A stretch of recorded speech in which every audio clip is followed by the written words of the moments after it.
Well, good afternoon, good morning, or good evening, depending upon where you are in the world, and welcome to today's DevOps.com webinar. I'm Charlene O'Hanlon, moderator for today's event, and I welcome you. As always, we have a great webinar on tap today, but before we get started, we do have a few housekeeping items we need to go over. First of all, today's event is being recorded, so if you miss any or all of the event, you will have the opportunity to access it later on. Following today's webinar, we will be sending out an email that contains a link to access the webinar on demand. And we are taking questions from the audience. So if at any time during today's presentation you have a question for either of our speakers, please don't wait, don't hesitate, just use your GoToWebinar control panel and submit your questions. And we will try to get to as many as we can before the end of today's webinar. We also have a polling question during today's webinar, so please keep an eye out for it. Hopefully we'll get you guys involved with that. And happening at the end of today's webinar, we will be doing a drawing for 4 $25 Amazon gift cards. So please stick around. Hopefully you'll be one of our 4 lucky winners. All right, with that, let's go ahead and kick off today's webinar, which is to scale test automation for DevOps, avoid these anti-patterns. Our speakers today are Matthias Rapp, who is the VP of Strategic Partnerships for Cloud at Tricentis, and James Bland, who is a Partner Solutions Architect DevOps at AWS. Welcome, gentlemen. Thank you so much for joining me today. Really excited about today's webinar. Glad to be here. Good morning. Excellent, excellent. Okay, James, I think you are going to be kicking us off, so why don't you go ahead and get us started? Yeah, thank you. So basically, I wanted to set a little context about DevOps in the cloud. But before I do that, I wanted to take a step back in time to describe how pre-cloud or on-premises evolved, and then talk about how development is now done in the cloud. So in the 90s, everyone used to create different environments where they would deploy and test software. Developers would set up their local machines with a full stack and install all the different software components they needed to run a sort of miniature environment. A dev environment would also be set up that was a little bit bigger than the environments developers built on their local machines. Companies also set up a test or staging environment and also production environments as well. Testing or staging typically ran similar components to production, but at a much smaller scale. From a development and testing standpoint, developers would create software on their local machine, run some smoke tests. If they passed, copy the software to the development environment, run on the dev environment, they would run some basic functional tests, but this was just to make sure that whatever software they just developed worked as intended and the rest of the components. Think of this as a rudimentary integration testing, but not testing all the components, only what was changed. If those tests passed and the developer is satisfied with the changes, someone would copy those changes to a test environment, and a separate test team would run through a series of tests, which usually included regression testing and some manual functional testing. Once QA was satisfied with how testing went, the software was handed off to a release engineer who would package the software up for development to production and hand off the package to the operations team to schedule a release. You can say this process took a long time, and it wasn't uncommon for releases to take anywhere from 6 to 12 months. The process also had many different challenges, such as environments getting out of sync, and code coverage was literally abysmal. Going into 2000 through 2010, this improved a little as tooling improved and VMware helped as well. But overall, the release process was slow. Even today, with companies that are primarily developing for on-premises and even adopting DevOps, this hasn't changed a lot. Sure, we have better tooling, but the longest part of the process, the infrastructure components, is still a heavy lift. And it's unaffordable for companies to have mirror images of production to test with. So what I've described is a brief history of development, testing, and deployment of on-premises. But how has that changed with cloud? With the cloud, the mindset has definitely changed. Infrastructure as code, and resources are treated as fungible units that are created and destroyed as needed. Testing is done as early and as often as possible and fully automated.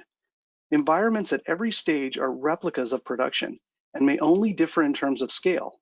Configuration and components are nearly identical. The key ingredient with cloud is that infrastructure is part of your pipeline, being built and torn down as needed with full consistency of versions and configuration applied in exactly the same way for each and every environment. This has had a profound impact and allowed companies to build, test, and deploy software much faster. At Amazon, using our own cloud, we completed over 190 million deployments in the last year alone. Next slide. So what is modern definition of DevOps? Since the term was coined around 2009, it's taken a few different shapes and forms. Originally, it started as a mashup of two words, development and operation, and was symbolic of the collaboration necessary of the two teams to release features and functionalities at a faster pace. DevOps became a culture and a philosophy. Over time, the term has morphed into different things. I've heard it being referred to as a set of tools or even an engineering role or even possibly a team. But now with the cloud in full force, DevOps has taken on a new definition that many refer to as modern application development or modern app dev. This is more of an opinionated view of how DevOps is done. You'll hear it associated with concepts such as two-pizza teams, microservices, APIs, infrastructure as code, pipelines, automated testing, feature flags, deployment safety, serverless, and many others. But really, it's one and the same. DevOps equals modern app development, which equals modernization. Next slide. I wanted to show this slide as it depicts how Amazon enables safe deployments. As software moves through different stages and environments, different tests are done that serves as a guardrail for promoting to the next environment. Internally, we use the terms alpha, beta, gamma, which you can think of as dev, test, and staging environments. Once we begin deploying into production, we use a fanning approach, starting with a one-box method, test, then deploy more, test again, and on each iteration, increase the size of the deployments until we've completed the whole deployment process. The way I've just described it is a bit oversimplified, but the point I want to make is that at every stage, all the way through the last server deployment, multiple tests are done, fully automated. If a test fails, the system is designed to automatically roll back and page an engineer. We never stop testing. Even after the deployment completes, we continually monitor using canary tests. This level of testing at every stage is what enables Amazon to fully automate deployments into production while having the proper guardrails for safety. Next slide. Something else I wanted to talk about that enables Amazon to build and deploy quickly is the concept of pipelines per team. A pipeline per team is exactly that, at least one pipeline per team. Teams can have more, but the idea is that teams should not be blocked by other teams for deployments. A team should be able to deploy software when they are ready and at a pace that aligns with their business objectives. At Amazon, a typical microservice will have an application code pipeline, an infrastructure pipeline, an OS patching pipeline, a configuration feature flags pipeline, and an operator tools pipeline. By breaking up the pipeline into those mentioned components, allows changes to those areas to be released independently. So a change to update the running OS can be built, tested, and deployed separately from, say, a new application feature. This parallelization allows teams to move faster. So I'm going to hand things over to Matthias now, who's going to talk about testing in DevOps.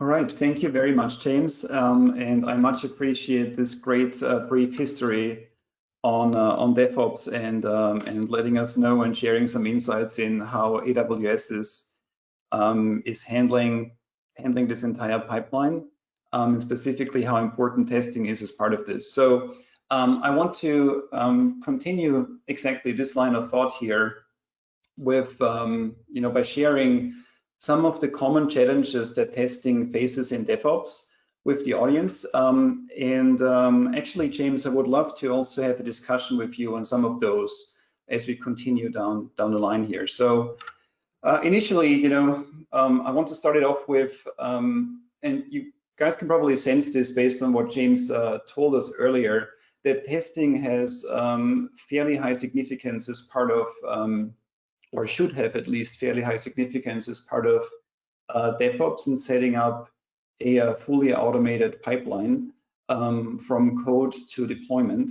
And because of that, surveys show, and also our own customer study shows, that a lot of agile teams are actually viewing testing as the #1 impeding prohibitor for pushing something out into production or releasing something. So testing is really oftentimes perceived as a bottleneck, but it doesn't have to be this way when you do it right, and when you set the right priorities. And that's exactly what we want to help you guys with, to make sure you don't make the same mistakes that we have gone through and learned from before. So initially, to kick this off, I would like to start with, or hand it over to actually Charlene, to post a quick poll to the audience to grab from you guys what you guys feel like are the biggest pitfalls.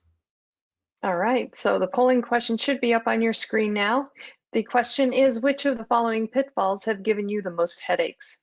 Multiple answers are accepted. You can select from testing gets squeezed, test data gets too little thought, selecting the right technique, testing cloud native architecture, or automation hits a glass ceiling. Go ahead and make your choices. And while we are waiting for the audience to make their selections, I do want to just do a quick reminder that at any time during today's presentation, if you have a question for either Matthias or James, you can use your GoToWebinar control panel and submit your question. You do not have to wait until we get to the question and answer period. All right, we are up to a minute, so I'm going to go ahead and close this out, and Matthias, you can get back to your presentation. All right, thank you so much. Okay, then let's continue. So just a little reminder, these were the polling answers that you guys have just looked at.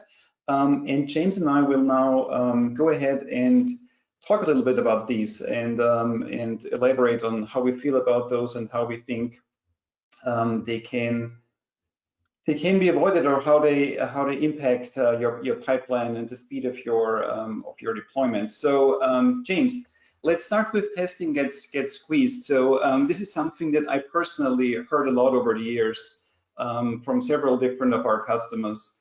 It's basically always the same. I mean, testing is at the very end of most of the work that the team does. When they code, and then shortly before it needs to get deployed and pushed out, you still need to do some testing. And this is something that I feel is always a bit surprising to me, since testing is very necessary to give you quick feedback as part of you developing your software in an agile and iterative fashion. The feedback that you receive from testing is actually what makes the software better and what makes sure that you have considered everything. So how do you feel about that, James? I mean, is testing here, based on your experience, also something that sometimes gets neglected, gets squeezed, and is an afterthought? Yeah, definitely. So if you think about it, like if testing is done kind of like the traditional way, when a product is complete or ready for production, I see where this happens as testing makes up for like slip project deadlines, right? So they think that the testing team is going to make up for all those delays that they're having. But teams need to make testing a priority. Like forming good testing habits becomes a sort of muscle memory. So humans are good at optimizing and becoming very efficient at something they do repetitively. I like to think of the analogy of like swinging a baseball bat, right? So the first time it's going to feel very awkward, but by about the 100th time it starts to feel a little bit better. But by the time you hit 1,000 or even 10,000, the bat swing will feel very natural to you, right?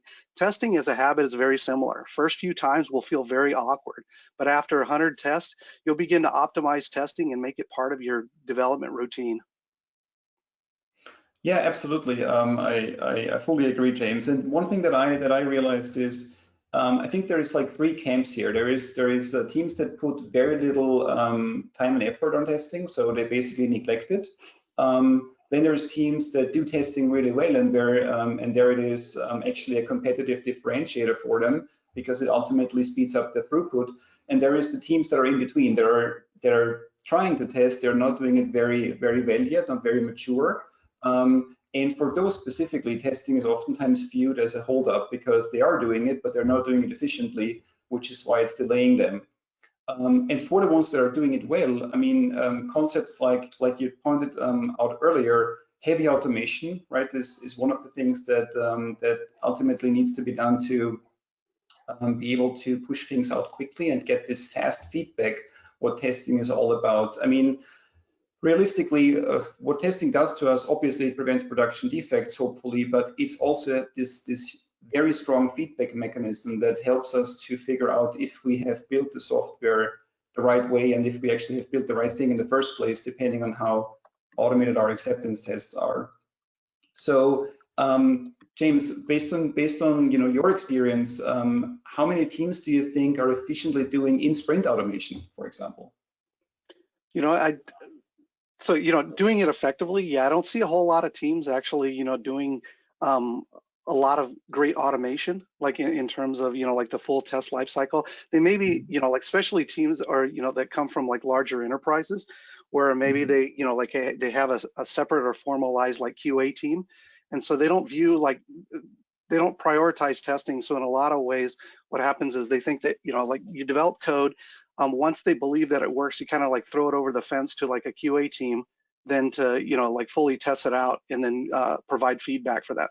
But I think that we need to have a shift where QA teams become more of a best practice provider and a tooling provider that are providing those testing methodologies to development teams, so they can actually, instrument it, like shift left testing and instrument it early on, so they get those quick feedback loops.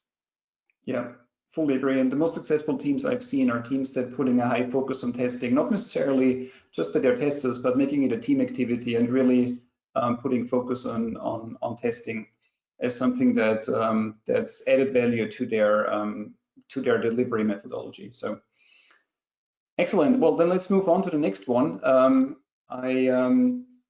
The next thing I would like to dive with you into a bit and get your opinion on, James, would be test data. So that's another thing that as part of doing testing in a very mature way, there is no way around test data, and that's exactly the pitfall that we've seen sometimes here. Is that yes, people realize that testing needs to be done. It needs to have a priority. The entire team should participate, and it should be automated as much as possible to make sure that your pipeline gives you fast feedback before you push it out. And yet data gets neglected, or data is not, there is not enough time spent on figuring out, how your data dependencies play into, into your test cases, especially your automated test cases. And very often, this is what I see at least, because data is so complex and it requires oftentimes a very complex data history to run a certain test, a lot of people try to use production data and production data copies to help with that fact, right? So that there is not a lot of data preparation necessary. You just copy over your production database and then go with that. But I feel like, and that's at least the experience that I have made, this is just getting you to a certain point. It doesn't get you all the way till the end. There is a lot of issues with just using production data. And I would be curious what your experience with that is, James, and if if you agree with that, and if you also feel like production data is not the only solution to this problem. Yeah, definitely. I don't feel that production data is the only solution, but but we always say that nothing beats production data for testing. Yeah. But I know organizations are often challenged with with production data has PII information on it, or maybe the company has other compliance reasons that they think they might not be able to use that production data. But if you put some thought into it, there's potentially ways around that, right? One is you can kind of sanitize the data or anonymize it. Maybe you can also run production data in kind of like a lockdown testing environment where you have limited or no direct access, or direct access for developers. AWS even has a database cloning feature with Aurora that can make using production data for testing a bit easier. But yeah, it's definitely a problem that I see with a lot of organizations. I even have a personal story too. Like when I was an early developer, I'm not sure if anybody knows what diacritics are. They're usually the accents and kind of the umlauts that go on to character sets. So I was actually developing a provisioning tool that would provision email accounts. And I was transitioning from an old tool to a new one. And while I was developing, I didn't take into account like how important, getting good test data is. And so I didn't test any diacritics. And so when I flipped this, when I flipped the switch on and deployed it into production, wouldn't you know, none of the actual people that actually had diacritics in their name got an email account. So basically, I had like a week period of time where a bunch of people didn't get actually any email. So that was kind of like my personal story on why, like having good test data that actually covers all your different use cases is very important.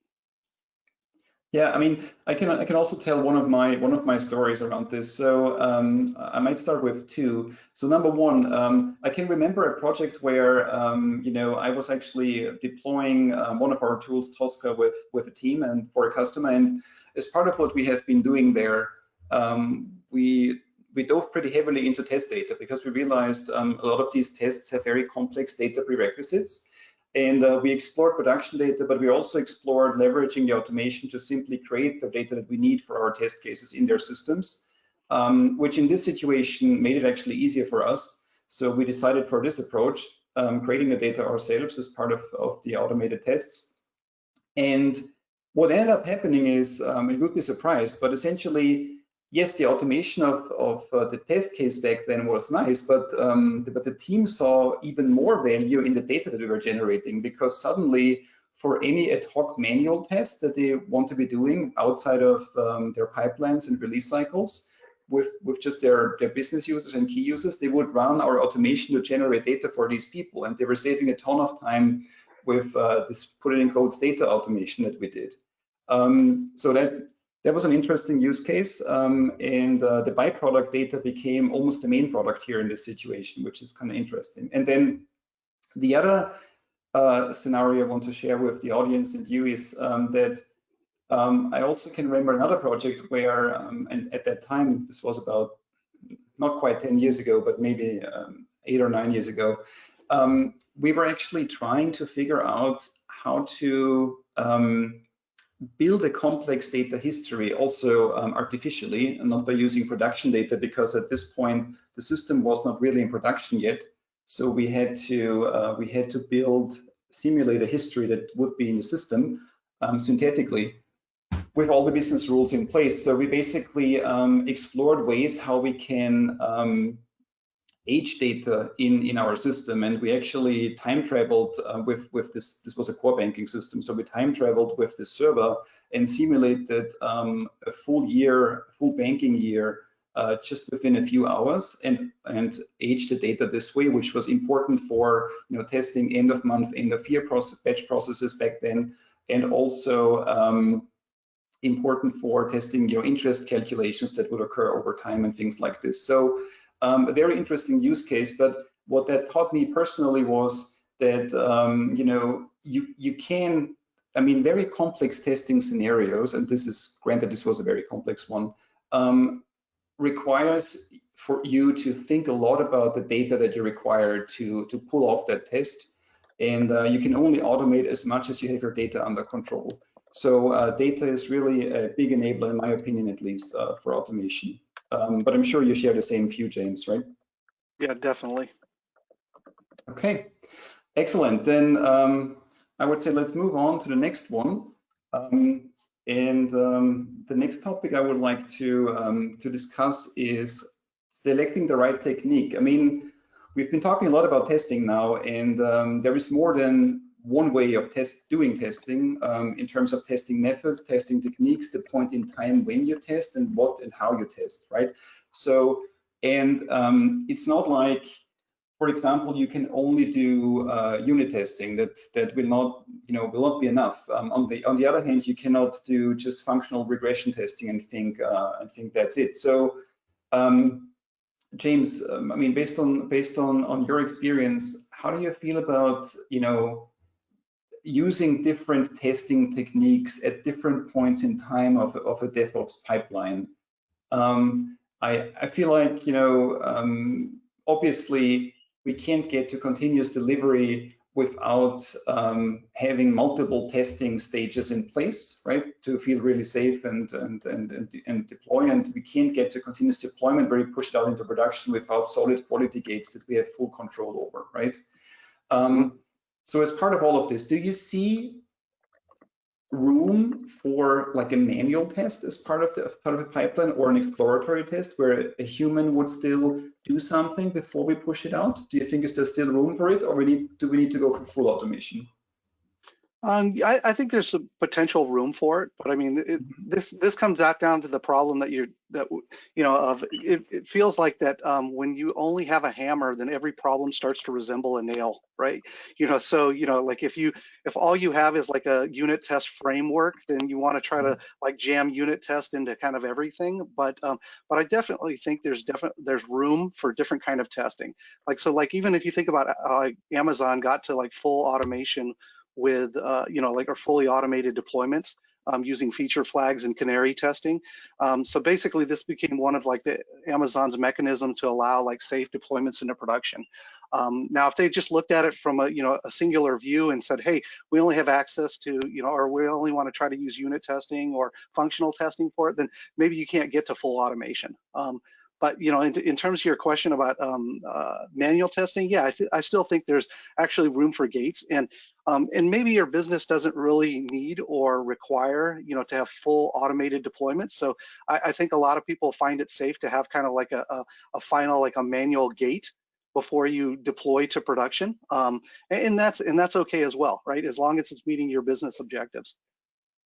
Yeah, certainly. And I myself have actually seen both sides. I've seen companies pushing out with a fully automated pipeline, including fully automated testing without any manual intervention all the way into production, which is pretty much what Amazon is doing. And I've also seen companies that have intentionally put in quality gates between some stages as part of their pipeline, where a person would either manually approve or even perform some kind of exploratory tests in between to make sure the UX is also right, and some of the non-functional requirements that you can not automate as easily as some other things. So James, thinking about selecting the right technique, I mean, how do you feel about the testing period with unit tests, API tests, and UI tests? I mean, how much room do you feel like is there currently for automated UI tests? Or basically, how is AWS doing it on the automation of the user interface? Is it? I bet that most of the tests that you guys run is more on the API and the unit test level. Is that correct? Well, you'll probably see a lot of, in the API level, but you definitely see a lot also on the UI features, right? We treat everything as like two pizza teams. So the UI is actually a separate team, right? The UI components of the service. And so, yeah, they definitely do a full barrage of tests, like within the UI using, like using tools like Selenium or other UI testing frameworks as well. Okay, well, we also see a good amount of UI tests. However, we clearly can sense that the market is moving strongly towards API, particularly with cloud native architectures and the modern way of designing and developing applications that you have been elaborating on earlier. So the significance of unit tests and API tests is definitely increasing. And therefore, we also see increased use of testing methods for these kinds of tests. Great. So transitioning over to cloud native. So another thing that we now get asked, obviously, very often is how to properly test cloud native architectures. I mean, how do you deal with microservice, container architecture? And what needs to be considered when you're testing these kinds of environments? And obviously, the tech stack that comes with these dictates to a degree how and what you automate. So you obviously are looking at web frontends, you're looking at typically RESTful APIs, and from a pipeline perspective, infrastructure as code. So it's highly automated, highly pipeline driven, the way you deploy it. But one thing that I noticed, James, and I would be very curious to hear from you if you would agree with that and saw the same, is that the properties of that kind of architecture, which historically have been considered non-functional tests, in a lot of situations now suddenly become functional tests because they are so significant in this entire application design. And what I mean with that specifically is, for example, elasticity, right? So the auto-scaling nature of a Kubernetes container landscape, for example, is crucial, right? You can't, I mean, the whole reason why you're building the application this way is for it to leverage this elasticity, both from a pricing perspective and from a resource and user scaling perspective. So, and what I noticed is that these properties become now functional tests. I mean, your application, this is a function of the application that it scales this way. There is no way without. So, what's your take on this, James? Do you view it the same way, or do you have a different opinion? Yeah, no, I feel it's the same way, right? Because basically, testing is very different than on premises. Like you said, before it was non-functional testing. Now you've got to consider the pieces of the infrastructure as part of the function of the application, right? Mm-hmm. So people, like right now, I know people that are trying and they're using mocking.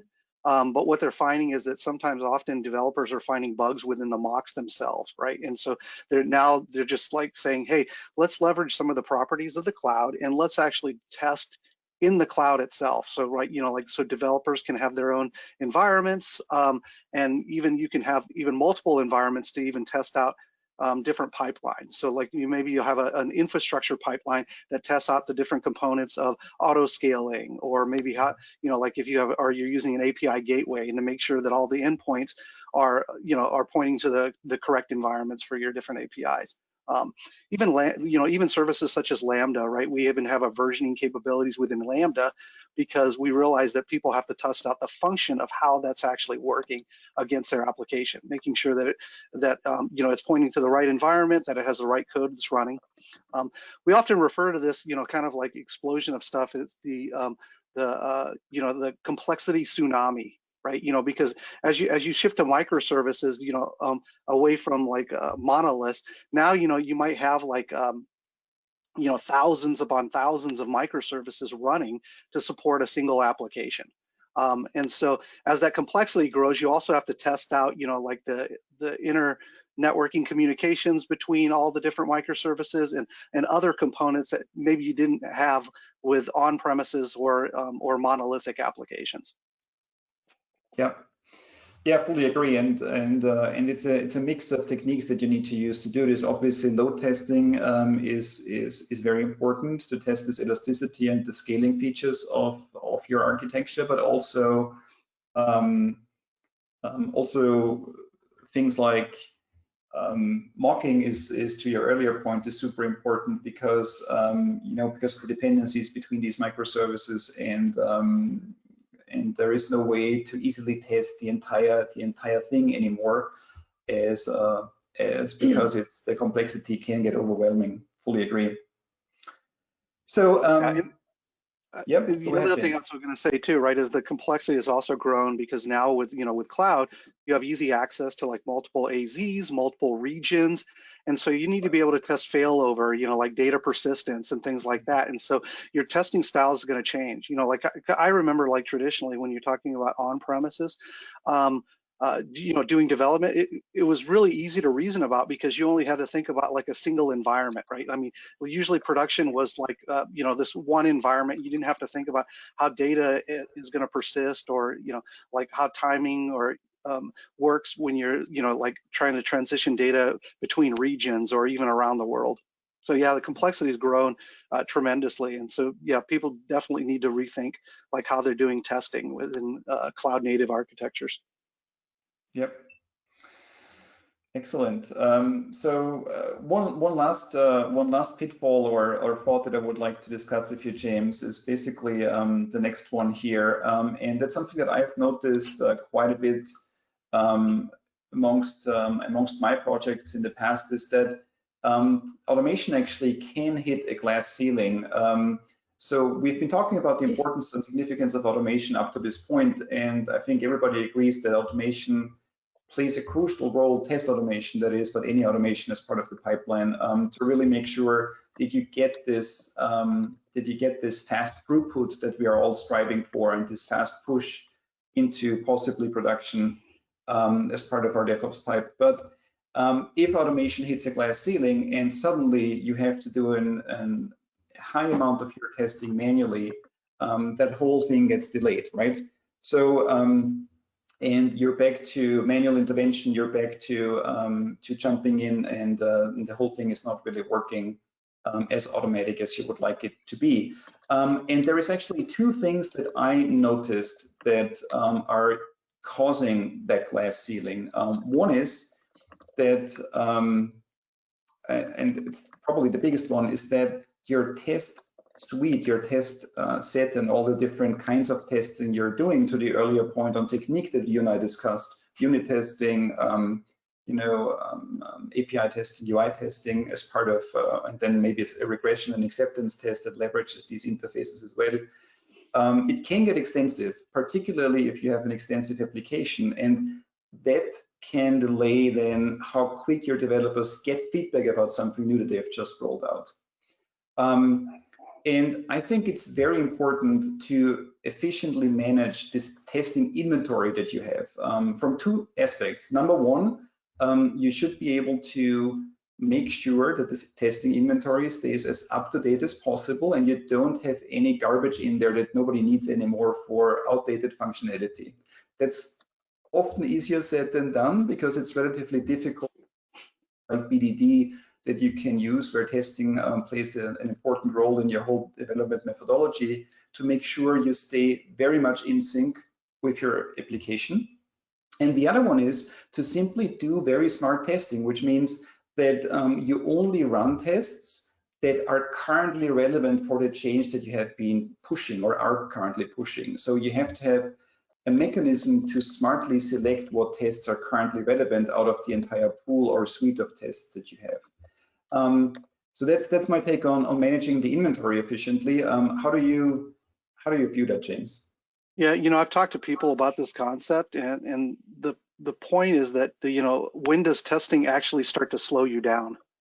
Right, Mm-hmm. And I agree with your 2 points, right? Like in terms of garbage, like I've talked to testing purists when it comes to regression testing, and they feel like every regression should be there. And I mean, but really you should look at it and see what of them makes sense, because some of them might not actually even meet a use case, or some of them may not ever happen again, because they just, like maybe your architecture's changed to the point that you don't even need to run those tests. So it's actually, like to your point, it's some garbage collection that you actually need to go through and just clean up, because maybe those tests don't even make sense anymore.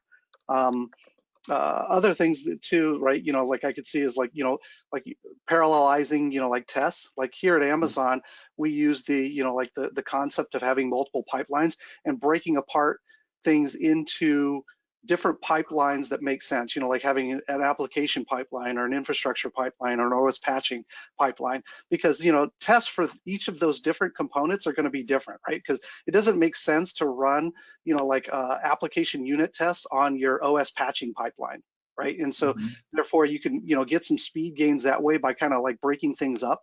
But also too, when you break it up like that, if you're using techniques such as automated testing when you're actually committing, then you're not doing tests for applications when you're committing like an OS patch update. So you can also get some speed gains that way as well. But yeah, fully agree with the 2 points that you made. Yeah, and very good point on using parallelization, because obviously if your suite gets very large, you can leverage cloud resources again to parallelize your testing and be more efficient that way and get that feedback quicker. There's one more thing I want to point out, and it's also something we noticed. It's not so, we're always assuming that that we can automate everything, but also there are sometimes limits to what you can automate, right? So that also can lead to or contribute to the glass ceiling. And there is again 2 reasons for not being able to automate something. Number one, you don't have the right tooling. I'm discounting now one other fact, which is test data, which we have talked about earlier. and then obviously the skill of your team. So sometimes team is not experienced enough to know how to automate a certain thing, or the tooling is just too complicated for them to make that happen, that specific automation scenario. So that's another contributing factor, I feel like, that contributes to this glass ceiling. Would you agree with that? Yeah, I definitely agree with that, right? I mean, there's always going to be like certain test cases that, like I can't think of any on the top of my head right now, but I'm sure that, given enough time I could. But, I'm pretty sure there's actually test cases where, you have to make the trade-offs between business value and testing, because, obviously you can come up with like test scenarios for every single thing, but then sometimes, it may actually take you like a month or two to develop a testing for that particular edge case, but then how often do you come across it? And so you kind of have to make those kind of value calls and judgments when doing it. And so you may hit the glass ceiling because of that, but then you make a value judgment that, hey, we're gonna just continue to do that testing manually because automating is just way too painful or takes too much time. And then again, you may actually have to write tests for your tests if it becomes too complex. Well, hopefully we don't get that far, James, because that becomes a little bit of an infinite loop, I think. Yes. Okay, excellent, James. So thanks for the discussion. I think that was really interesting, and thanks for your opinion. So I think I'll just move it on and talk a bit about tooling to streamline testing for DevOps, which is obviously Tricentis' strength. And I quickly want to point out two things for the audience.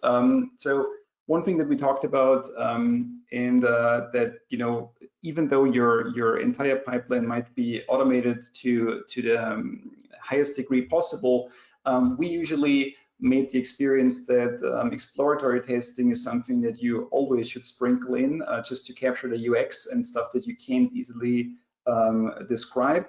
So Qtest, our Agile test management platform, allows you to do exploratory testing and also integrates fully into the DevOps pipeline. So that way you get status reports and can also use automated triggers and whatnot while you're doing that exploratory testing as part of the pipe. And then the other thing that I want to quickly point out is our automation tool, Tosca, is something that would help you specifically not only with the issue of technology support, right? So we were always assuming that we can automate everything that James and I have been discussing. So supporting all of these different technologies is important. But one thing that Tosca does extremely well is it has a no-code, low-code approach to automation. So whenever the glass ceiling that we were talking about earlier is due to team members not being able to automate something because it's too complicated to do, or it takes too much coding to do, Tosca is a great way of doing this. So there's a large technology support and an easy-to-use interface with a no-code, low-code approach. And I think that wraps the discussion up for us. And I want to hand it back over to Charlene to maybe share with us what the poll results were. Yeah, let's see if we can do that.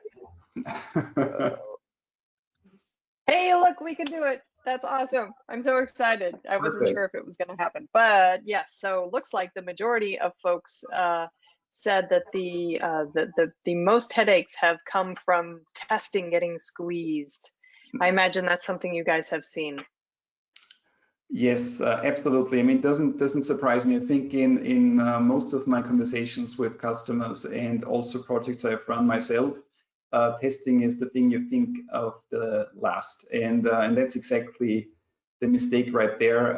It needs to be a team priority, and it can't be one person, your tester, or just the QA guys, put it in quotes, that need to take care of this once everybody else is done with their work. So that's exactly the issue right there. And the most successful projects run with testing being a priority. All right. All right. Interestingly enough, it looks like testing cloud native architecture had the least headaches. And I don't know if that's because folks just aren't doing that testing or if it's just that easy for them. Yeah, I think this one is more, to me, I would think that's probably more of the complexity that people haven't really thought through this. And what myself and Matthias were talking about, testing it as a functional component, making sure that auto scaling, all this is working. I think a lot of people like take it for granted that and make the assumption that, hey, all these components work as they're supposed to, without considering creating testing for those components as well. All right. All right. Should we go ahead and move on to the question and answer period, or you guys want to discuss these poll results a little bit more?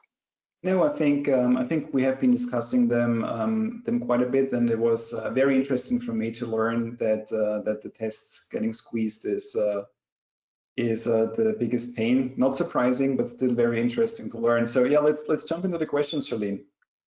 I'm all for it.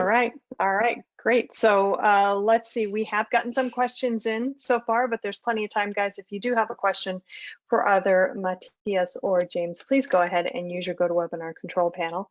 Our first question here is, let's see, in Europe, copying test data is no longer allowed GDPR-wise without anonymizing, but devs have been spoiled for decades with data copies from production. Changing that mindset is a huge challenge. They are often too lazy to think of a reusable set of test data. Any hints on tackling that challenge? That's a big one. It is a big one. I'll take a stab at it. So I completely understand with GDPR being in the mix that you can't do this anymore. So I mean, we have seen a lot of companies spending way more time on well, basically, let me start over. So with that in place, you have two options. You can either continue using your production data, and then you have to spend a lot of time and effort making it usable, meaning anonymous, polish it up, making it so that you're compliant with GDPR and still have some data to work with. Or you go the other route and say, okay, let's really think about our data and scratch the idea of using production data, and we generate the data our tests truly require, which is what I was explaining my project story about earlier.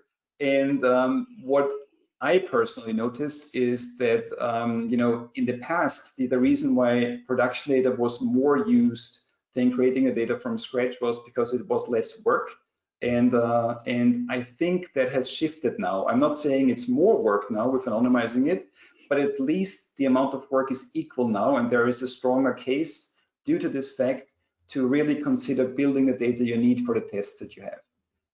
So that's my take on this. James, any comments from you? Yeah, the one other option that I've seen some customers do is basically still use the production data, but then have it in a very like a lockdown controlled environment. So there's technologies and features that like AWS has, like I mentioned earlier with creating clones using Aurora. And you can have it in a separate account where developers don't have access to that account, where it can actually run your tests and then provide like the results of it without kind of like impeding into GDPR. Interesting. Okay. All right, great. Next question is, James mentioned test data from production will often miss the rare data conditions that may not be included with the test data. How do you account for that? I think, James, I'll let you answer this because you're the proponent of production data a bit more than I am. I'll let you jump in. Yeah. So yeah, basically, yeah. How do you account for that? I haven't really found a great way to do it, right? I mean, so like even in my example where I used like diacritics as one of those, there's always edge cases that you're not going to think about, and that's why I always like look at production data, right? As kind of like the holy grail of being able to test against, because users will actually create data entries or they'll create things within data that you just that you really can't fathom, and so yeah, like you could try, like to Matthias's point, right? You could try to simulate or create that, and you'll probably do, and as you do that, you'll probably get better at it and be able to create more test cases. But ultimately, I still find that nothing can beat production data, and so my goal was always to try to figure out how I can get production data in a safe way, either anonymizing it or some other way into into an environment that I can test against. All right. Excellent. Okay, moving rapidly along here. Which kinds of tests do you recommend to be run in a pipeline? Smoke, regression, something else? James, do you want me to take a step? Yeah, go ahead. I'll jump right in. So I think my answer is all of it. So you should stage it. So first of all, unit tests should be part of your pipeline. Then any kind of regression tests.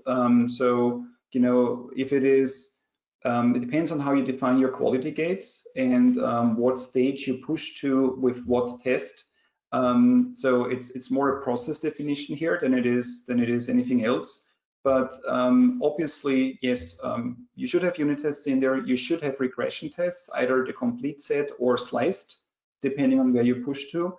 You also should, if you can, have your acceptance tests in there for the current functionality. So, and with that, I'm assuming that the team is doing in sprint automation. Automation is part of the shipped product and already part of the pipeline that you then push it to.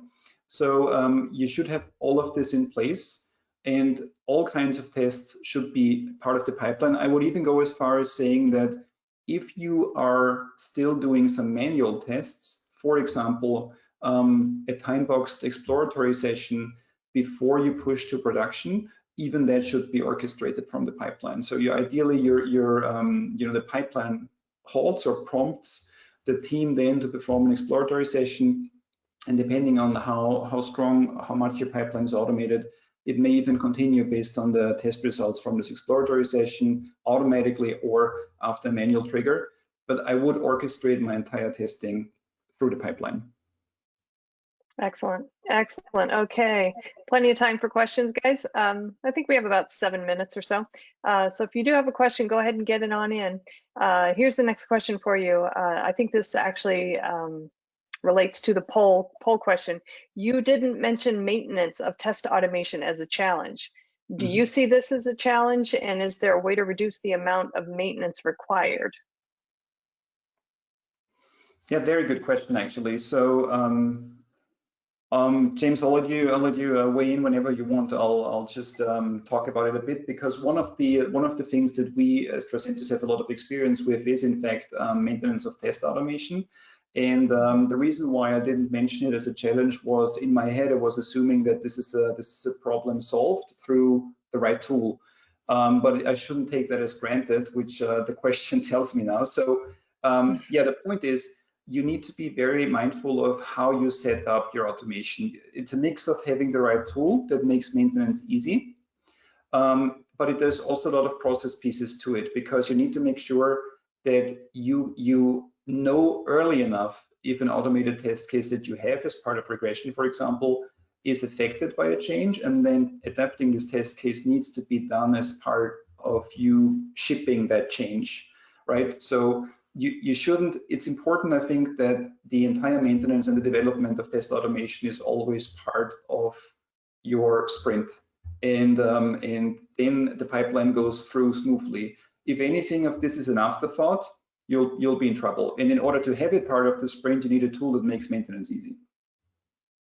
I think, Matthias, we did talk about this a little bit, but in the more of the context of the glass ceiling and kind of like garbage cleanup, right? Where we talked about, like going through like regression testing and potentially, like removing things that don't make sense, or also removing tests that don't make sense, like within pipelines or and whatnot.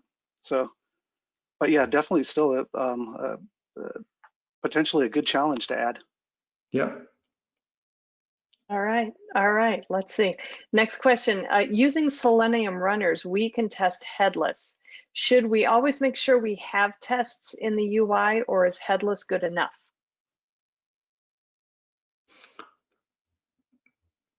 James, do you want to take it, or should I start? Yeah, go ahead and start. Okay, sure. So so I think that answer depends a lot on your application and what you're actually testing. So there is a lot of functionality that you would be testing through the UI that doesn't require the actual UI to be up. So headless automation is for a lot of cases fine. There are, however, situations where I would advise to do it with the actual UI open. Obviously, that requires you then to have a VM running that can actually load the UI, or at least, you know, you have to have the architecture for this. So, there are some situations where I think it's needed, but you have to always look at what your application and the architecture of your application truly requires here. Excellent. Okay. All right. Here is, let's see. Well, here's an interesting question. How would you recognize a company that does proper testing before actually working for them?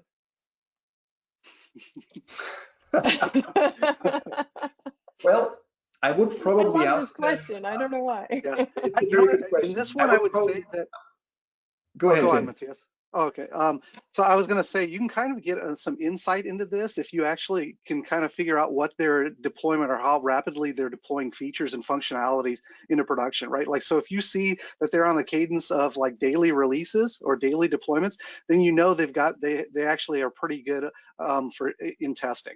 Right, because you can't actually do that kind of pace of releases without actually being very good at testing. Yeah, I completely agree. That's basically what we said the whole time. So the throughput of the pipeline is a very strong indicator, to James's point. The other question I would ask them very bluntly during the interview even is if they're doing in sprint automation and how much importance they put on automation during the current sprint on progression functionality, so on something they're currently working on, not on something from previous sprints. And depending on what answer you get there, you know exactly what's going on. Excellent. All right. I don't know why I love that question so much, but it's a good one. Okay, guys, we're about 4 minutes to the top of the hour, so unfortunately, that's all the time that we have for question and answer period. If we didn't get to your question, I apologize. I think we got to all of them, but if we didn't, please know that the folks at Tricentis are going to get a copy of all of the questions that came in, and I'm sure they will be more than happy to follow up with you offline to get your question answered. Also want to remind the audience real quick that today's event has been recorded. So if you missed any or all of the event, or if you just want to watch it again, you'll have the opportunity to do so. Following today's webinar, we will be sending out an email that contains a link to access the webinar on demand. And the webinar is also going to be living on the DevOps.com website, so you can always go find it there. Just go to DevOps.com/webinars, look in the on demand section, and it should be right there waiting for you. And while you're there, kick around, see what else we've got coming up on demand, or coming up and on demand as far as webinars are concerned. Hopefully there'll be 1 or 2, or at least 2 that pique your interest. Matthias and James, thank you so much for a great presentation. Lots and lots of really great stuff. Really appreciate it. All right, thanks for having us. Rob, before we close things out, do want to do the drawing for the 4 $25 Amazon gift cards. So without further ado, let's go ahead and get to that. All right, today's winners are, first winner, Angelica D. Congratulations, Angelica. Our second winner today is Ken L. Congratulations, Ken. Third winner is Kent S. Congratulations, Kent. And our final winner today is Pilar M. Congratulations, Pilar. We'll be following up with all 4 of you offline by email to get your gift card over to you. So check your inbox. If you don't see it there, please check your spam folder. Again, guys, thanks so much for a great presentation. Also want to thank the audience for joining me today. This is Charlene O'Hanlon, and I'm signing off. Have a great day, everybody. Please stay safe.